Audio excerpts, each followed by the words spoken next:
শুরুতে একটা ইন্ট্রো দেখিয়েছেন এবং সেখানে দেখলাম যে গতকালকে পার্লামেন্টে ফজলুর রহমানের বক্তব্যের একটি অংশ আছে।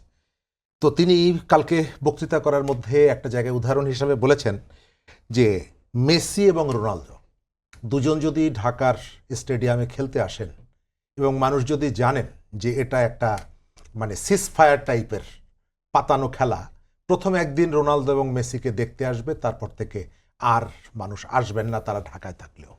এবং তিনি একই সাথে বলেছেন যে পার্লামেন্টে আমাদের যেন সেই ধরনের পরিস্থিতি তৈরি না হয়।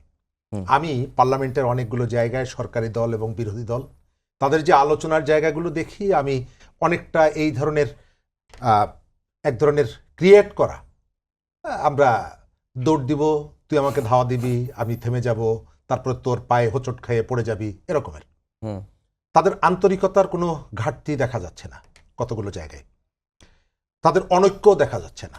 পার্লামেন্টে এটি বলেছে, আমার কাছে একটা ভিডিও আছে যে আমাদের প্রভাবশালী তরুণ এমপি ডক্টর মাসুদ, তিনি বলছেন যে আমরা চিৎকার চেঁচামেচি করি এবং যখন বের হই তখন সরকারি দলের লোকজনই আমাদেরকে জড়িয়ে ধরে বলে যে চিৎকার না করলে, একটু গরম কথা না বললে তো পার্লামেন্ট জমে না। বাইরে এসে যে কথাগুলো বলা হচ্ছে বা পার্লামেন্টের ভেতরে যেটা বলা হচ্ছে, এটা কতটুকু রিয়েল এবং কতটুকু আর্টিফিশিয়াল, এটি নিয়ে নানা জায়গায় এই ধরনের কথার কারণে সন্দেহ তৈরি হচ্ছে।